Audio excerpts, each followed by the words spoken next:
हाय बच्चों, कैसे हो मेरे नन्हे मुन्ने बच्चे। क्या आपने किसी की मदद करके देखी है? किसी की मदद करना अच्छी बात है बच्चों। आइए मैं सुनाती हूँ एक कहानी। एल्बम की कहानी है ये। लाला सदानंद अपने पुरोहित की व्यवस्था को जानते थे। उन्हें एक रकम की जरा सी परवाह नहीं थी। वे इस बात से इतना डरते थे मानो रुपए उन्हीं को देने हों।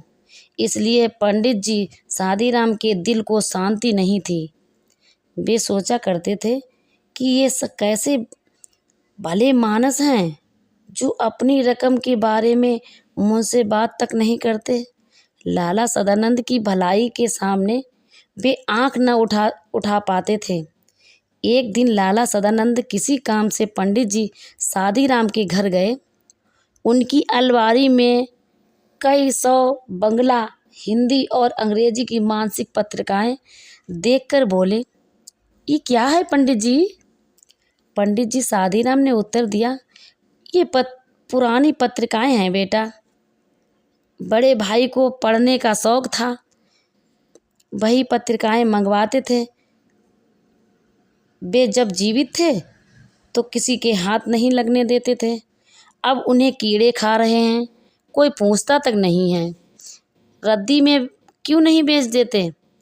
इसमें चित्र हैं। जब कभी बच्चे रोने लगते हैं तो एक आधी निकाल कर दे देता हूँ, बच्चों का दिल बहल जाता है। लाला सदानंद ने आगे बढ़कर कहा, दो जरा देखे कैसे चित्र हैं। पंडित जी शादीराम ने कई सुंदर और रंगीन चित्र दिखाए। लाला सदानंद कुछ देर तक उलट पलट देखते रहे।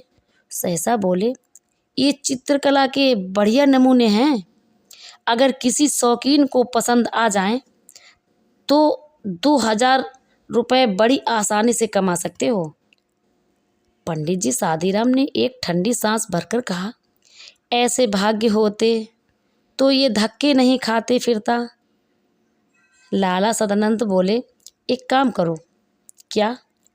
जितनी अच्छी अच्छी तस्वीरें हैं सबको छांट कर अलग कर लो। बहुत अच्छा है।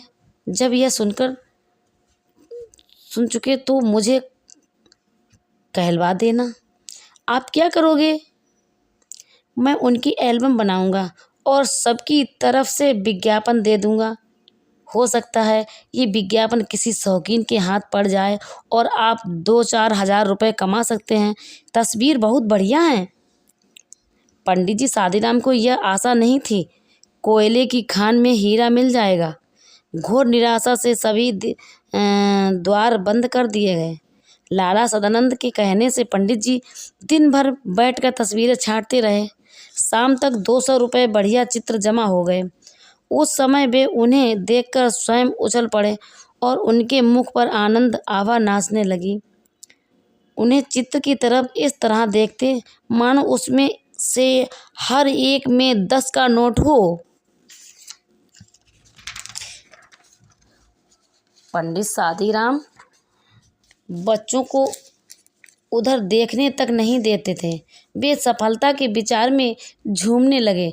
लाला सदानंद ने चित्रों के एल्बम में लगवाया और समाचार पत्रों विज्ञापन दे दिया।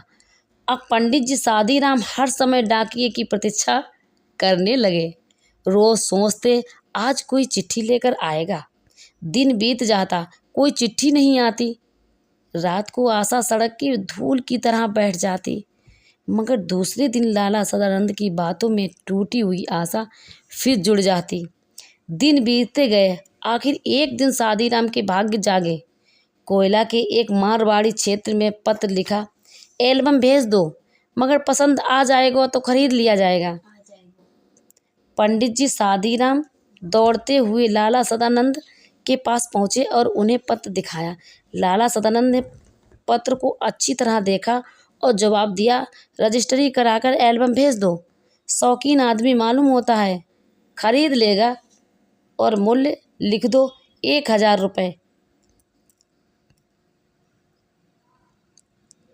कम सौदा नहीं होगा। कुछ दिन बाद उन्हें जवाब एक बीमा मिला। पंडित जी शादीराम के हाथ पैरों से ज़्यादा उनका दिल कांप उठ रहा था। उन्होंने लिफाफा खोला और उछल